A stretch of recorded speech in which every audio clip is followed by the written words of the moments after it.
Ya. Bueno, entonces la idea es repasar en los siguientes momentos algunos temas que son fundamentales cuando ustedes se enfrentan a poner un paciente en ventilación mecánica. Primero, recordar que estos no son respiradores, solamente son ventiladores. Respirador sería algo que haga intercambio gaseoso, es decir, una membrana que pase oxígeno y saque gas carbónico. Aquí lo que estamos haciendo es impulsar el aire al pulmón y que el pulmón sea el que hace el intercambio gaseoso. Entonces, un respirador serían los equipos de ECMO, que son las membranas de oxigenación extracorpórea. Aquí vamos a hablar entonces de ventilación mecánica y cómo haríamos para enfrentarnos a los pacientes que tienen un SLA que amerite entrar a ventilación mecánica. Entonces, simplemente recordar una cosa que es básica. La función del ventilador tiene que ver con lo que se llama la ecuación del movimiento. La ecuación del movimiento es cómo hace algo para moverse de un lado a otro, y en el sistema respiratorio, para que este aire que está aquí pueda entrar e inflar el alvéolo, que sería esto serían los bronquios, esto sería el alvéolo. Para inflar eso tiene que vencer una serie de fuerzas. Esas fuerzas son fuerzas resistivas, la inercia y fuerzas elásticas. Entonces, ese es el primer concepto. El aire que entra acá tiene que inflar el alvéolo. Es como si ustedes tuvieran una bomba de piñata y tienen que inflarla. Tienen que hacer fuerza para que se infle la bomba. Pero para vencer esas fuerzas, primero hay una grave resistencia y después ya viene la elasticidad, que significa que el cuerpo elástico siempre quiere estar en reposo, o sea, quiere estar desinflado. Entonces, en la ventilación mecánica va a jugar papel las resistivas y las fuerzas elásticas. Entonces, para que se cumpla el objetivo, que es inflar los alvéolos, se van a generar unas presiones, y esto es muy importante porque ustedes tienen que conocer cuando están monitorizando el paciente de qué estamos hablando, para introducir los conceptos de ventilación de protección pulmonar. Esta es una curva que acopla presión con tiempo, la dan todos los ventiladores. La primera presión, es decir, toda esta fuerza que se genera para inflar el alvéolo, lo vamos a llamar presión pico, y esa es la presión que les da la máquina.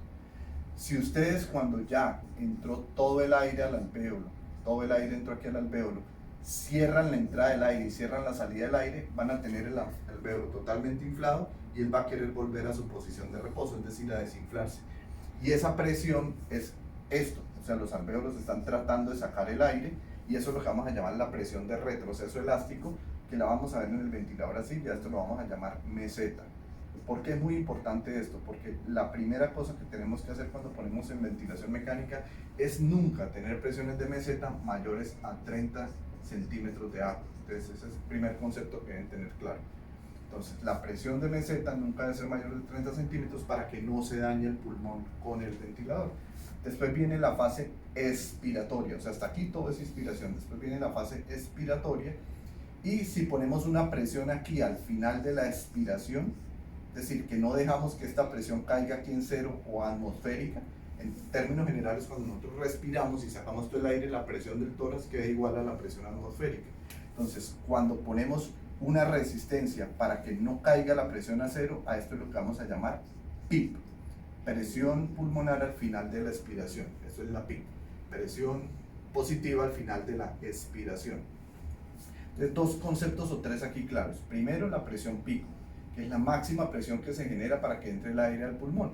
Es importante, pero es menos importante que la presión de meseta. Esta sí es fundamental.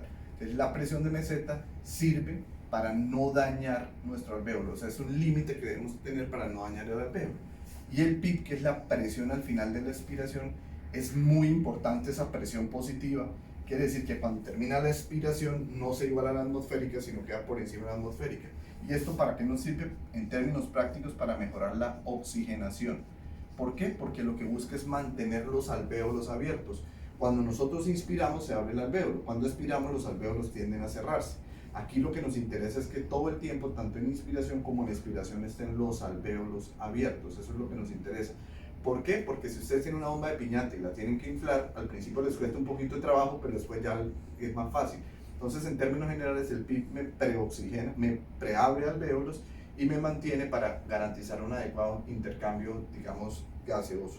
Entonces, esto como primer concepto de qué es la presión pico, qué es la meseta y qué es el PIP, que vamos a tener, digamos, consideraciones ahora que miremos las demás cosas.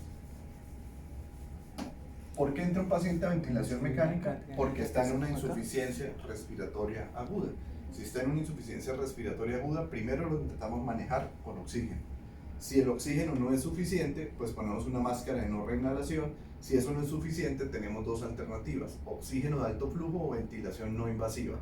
Específicamente en la epidemia de COVID es mejor no usar oxígeno de alto flujo, que son unas cánulas especiales que hay, porque eso genera muchos aerosoles. Si lo tuviéramos que usar, máximo 1 hora, y si el paciente se deteriora, se va a ventilación mecánica. Y la ventilación no invasiva, en lo posible también tratemos de no usarla, porque va a generar mucho aerosol y eso nos va a contaminar a todos. Entonces, el que haga falla respiratoria con criterios de necesidad superior a las oxígeno y todos estos sistemas, debe irse pues a ventilación mecánica invasiva. ¿Cómo tenemos que hacer con estos pacientes? Primero, los tenemos que hacer pues una inducción de secuencia rápido, que se puede hacer obviamente con algún opioide, que puede ser fentanil, con alguna sedante, que puede ser midazolam, y un relajante muscular. No se les debe poner a estos pacientes presión positiva, es decir, cuando ponen el ambú no pueden darle presión positiva. Si ustedes dan presión positiva, están generando aerosoles, tienen que tener cuidado con eso. Entonces ponen la máscara de oxígeno y simplemente la dejan ahí para que el paciente se preoxigene. Si les da tiempo, esa preoxigenación debería ser mínimo de 5 minutos. La persona que tiene que intubar al paciente tiene que ser la persona más experta en intubación, o sea, no puede ser cualquier persona, e idealmente sí se tiene con videolaringoscopios, no con laringoscopio convencional, sino un Magrad o cualquier otro videolaringoscopio. Acá tenemos Magrad, básicamente, hay que revisar si en urgencias pues hay este tipo de dispositivos, pero lo ideal sería que una persona experta sea el que intube para evitar la dispersión de aerosoles.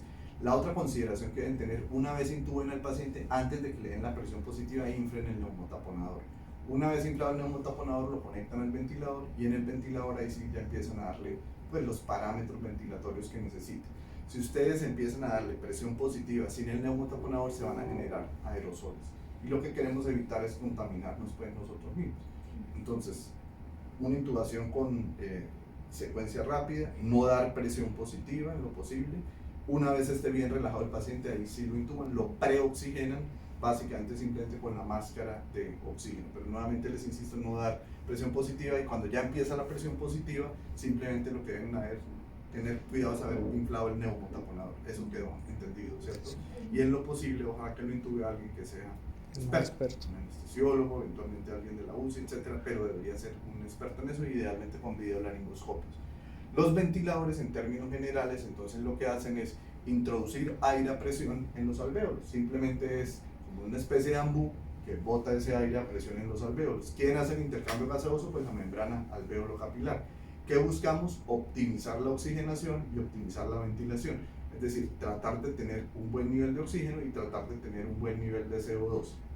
En términos de la epidemia del COVID, básicamente lo que los lleva a ventilación mecánica casi siempre es el SDRA, que esto simplemente significa síndrome de dificultad respiratoria aguda, que no es el paciente que hace falla respiratoria, sino es el que hace falla respiratoria y que cursa con una enfermedad inflamatoria en su pulmón, que va a generar lo que llamamos daño alveolar difuso, es decir, que los alvéolos se llenan de agua, hay un componente inflamatorio muy severo, va a haber formación de membranas hialinas, y eso va a pasar 3 fases: una fase exudativa, fibroproliferativa y fibrótica.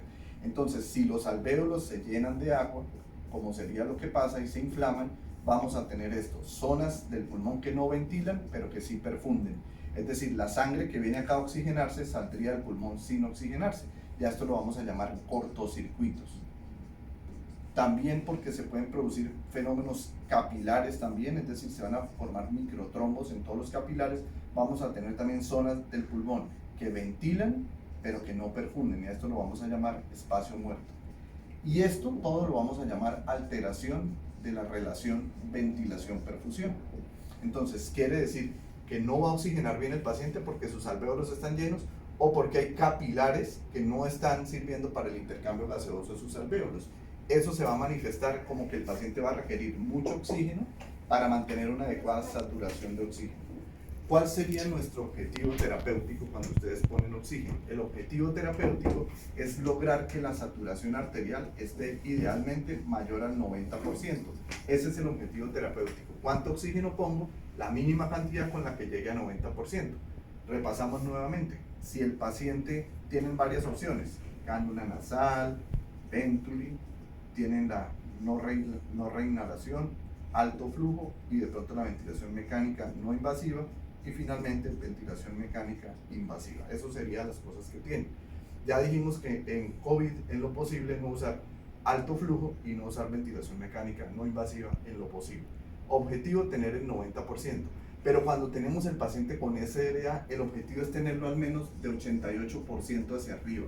No tenemos que tenerlo tan absolutamente normal porque nos va a costar trabajo por estas dos cosas. Como esto está tan mal, pues obviamente lograr oxigenaciones muy altas no va a ser posible con esos pacientes. Entonces, ya intubamos a nuestro paciente, ya lo pusimos en el ventilador mecánico. ¿Qué cosas prácticas tenemos que saber? El paciente nos está haciendo un SRA. Tienen que conocer que el ventilador puede hacer daño si lo manejamos mal. Y a eso lo vamos a llamar BIL o lesión pulmonar inducida por el ventilador. Entonces, esa lesión pulmonar inducida por el ventilador puede ser que le pongamos mucha presión a los alvéolos, eso lo vamos a llamar barotrauma, es decir, que se revienten los alvéolos, un neumotórax, un neumomediastino, enfisema subcutáneo, o que le pongamos muchísimo volumen corriente. Simplemente recordar que el volumen corriente es la cantidad de aire que ustedes inhalan y exhalan en un ciclo respiratorio normal. Esto que están haciendo ustedes acá, el aire que está entrando y saliendo, eso lo vamos a llamar volumen corriente. Si nos acordamos, la curvita sería esto, volumen corriente, esto sería ya más una capacidad vital, otra vez volvemos a volumen corriente. Esto sería el volumen corriente, que algunos lo llaman también volumen tidal, pero es exactamente lo mismo. Entonces, si yo pongo mucho volumen corriente, diciendo mucho mis alvéolos y también voy a generar daño. Lo otro que puede pasar es que infle los alvéolos en inspiración y los deje desinflar en expiración. Infle y desinfle, y a eso lo vamos a llamar atelectrauma, que es inflar y desinflar permanentemente los alvéolos. Eso me va a generar daño también, atelectrauma. Entonces, ¿cómo evitamos el atelectrauma? Pues poniendo la presión positiva al final de la expiración, o sea, la teclita que vamos a llamar PIP. Y todo esto finalmente nos va a generar una cosa que se llama biotrauma, que es que todo esto nos va a liberar citoquinas y esas citoquinas van a dañar el resto de órganos. Entonces el paciente se le va a perpetuar con el ventilador su disfunción orgánica, por eso hay que manejarlo muy bien. Entonces, ¿qué hacemos si tenemos el paciente que entró en SRA y que tiene la necesidad de ventilación mecánica invasiva? Lo primero, lo vamos a poner en una modalidad que se llama asisto controlado. Eso nos lo da el ventilador, asisto controlado. Quiere decir en términos prácticos que el ventilador, si esta es la curvita que habíamos visto de presión y tiempo, ustedes le programan una frecuencia respiratoria y un volumen corriente. Entonces le dicen al ventilador dele 10 por minuto y un volumen corriente, y ya tenerlo claro, siempre de 6 centímetros por kilo. Con ese vamos a empezar. Ese 6 centímetros por kilo es de peso ideal, no de peso real. Porque ustedes pueden tener un paciente de 200 kilos y el pulmón sigue siendo el mismo. Ustedes ventilan el pulmón, entonces no debe pasar de 6 centímetros por kilo. Entonces tenemos dos cosas de ventilación de protección pulmonar. El primer mensaje es volúmenes corrientes no mayor a 6 centímetros por kilo, y el segundo que la presión de meseta, que fue la que vimos, no mayor a 30. Esos son dos conceptos para precisamente evitar todo ese daño pulmonar inducido por el ventilador. Entonces, si le programé 10 veces, el ventilador se va a disparar 10 veces. 10 veces va a ser su ciclo, es decir, que cada 6 segundos va a estar disparándose el ventilador, porque le puse 10 por minuto. Pero supongamos que este señor no está totalmente, profundamente sedado, de pronto no está relajado y quiere hacer esfuerzo inspiratorio. Entonces él simplemente hace un esfuerzo inspiratorio, eso da una señal al ventilador que se llama trigger o sensibilidad de disparo, y el ventilador le aporta inmediatamente el mismo volumen que tiene prefijado. Acá vuelve y quiere volver a respirar, hace exactamente lo mismo. Estas serían controladas, es decir, el ventilador se las da cada 6 segundos. Cada 6 segundos va a disparar esto. Pero si él quiere entre estos 6 segundos respirar, el ventilador simplemente se dispara y le da lo mismo que tenía previamente prefijado. Entonces siempre empezar con asisto controlado, siempre. Intubaron al paciente, le inflaron el neumotaponador, importante eso, no se les olvide inflar el neumotaponador para evitar dispersión de aerosoles, y le arrancan con frecuencia respiratoria, generalmente arrancamos con 14 por minuto, volumen corriente de 6 centímetros por kilo. ¿Qué más le cuadran? La cantidad de fracción inspirada de oxígeno que tienen que dar. Apenas meten el paciente a ventilación mecánica, le ponen 100%. ¿Por qué? Porque han hecho pues la preoxigenación, etcétera, han tenido que intubarlo, son momentos en los cuales probablemente se va a caer mucho la oxigenación, entonces lo dejan con FiO2 del 100%, y en la medida que va mejorando empiezan a disminuir gradualmente la FiO2 para tener el objetivo terapéutico de 88 a 92% de saturación arterial de oxígeno. ¿Qué más le tengo que programar? Le programo cuánta presión le voy a poner al final de la expiración. Entonces, este asisto controlado lo vamos a hacer o por volumen o por presión. Ya les cuento cómo es cada cosa. Entonces, la máquina nos da la posibilidad, entonces lo pongo por volumen. Por volumen le cuadro frecuencia respiratoria, volumen corriente, FiO2 y le cuadro la presión al final de la expiración. Y puedo cuadrarle una serie de límites, que eso nos ayudan mucho los terapistas, es decir, límites para que no se me pase la presión o límites para que si se desconecta el ventilador me avise. Pero las cosas fundamentales que deben cuadrar es la frecuencia, el volumen corriente, la FiO2 y la PIB. La PIB es difícil, digamos, ponernos acá a discutir cómo sería que la tienen que cuadrar, pero en términos generales, en un paciente con SDRA, sabemos que necesita entre 10 y 14 de PIB.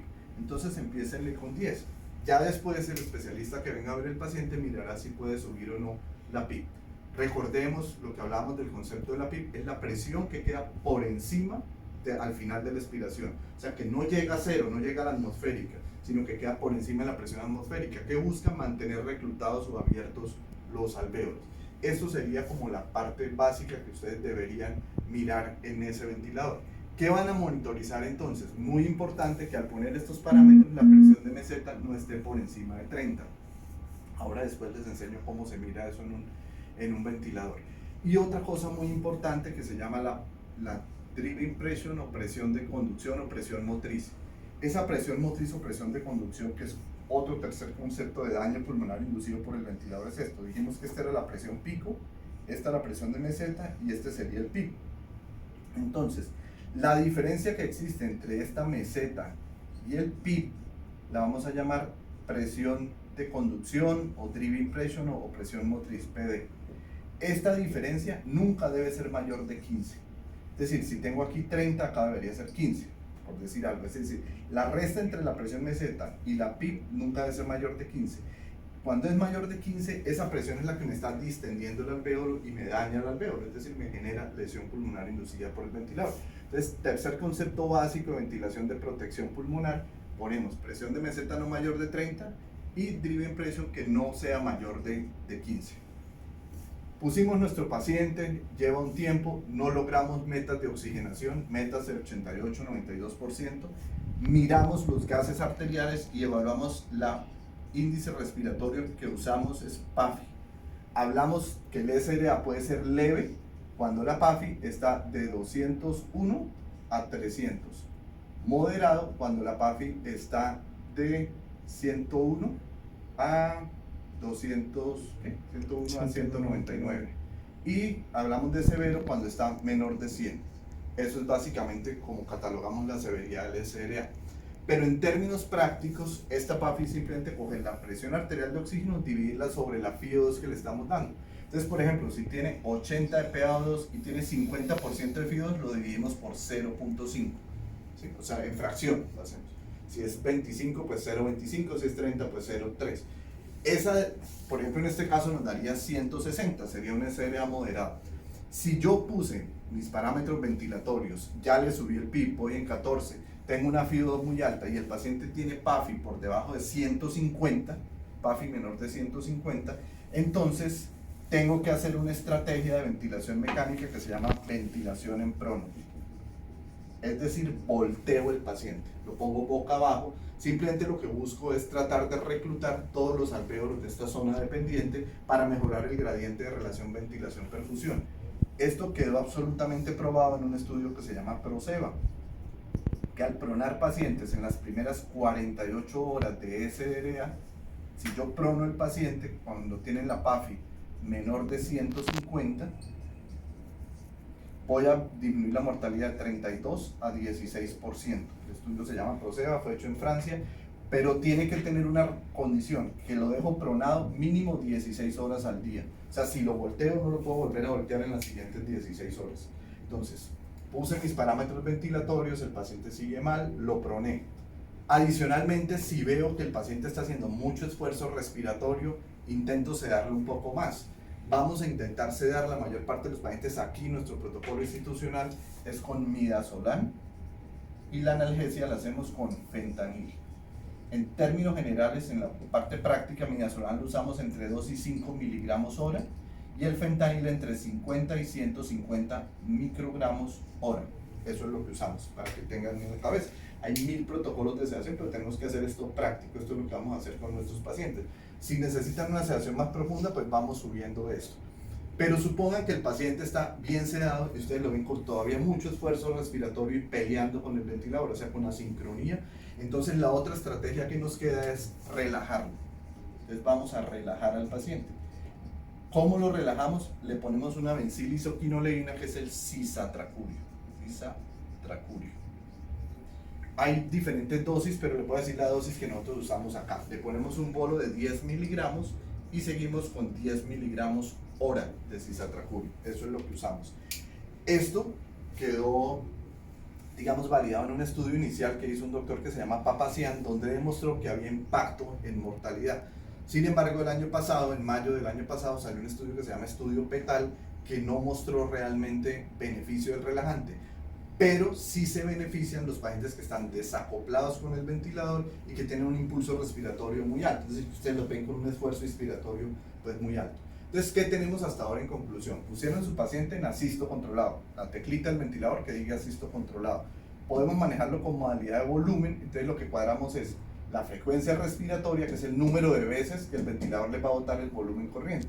El volumen corriente de 6 centímetros por kilo, empezamos con FI2 del 100% y un PIB de 10 que podemos ir subiendo. Objetivo terapéutico con la FI2 y el PIB es mantener oxigenación de 88 a 92%. Se sugiere que más o menos a la hora de estar en ventilación mecánica le hagan unos gases arteriales.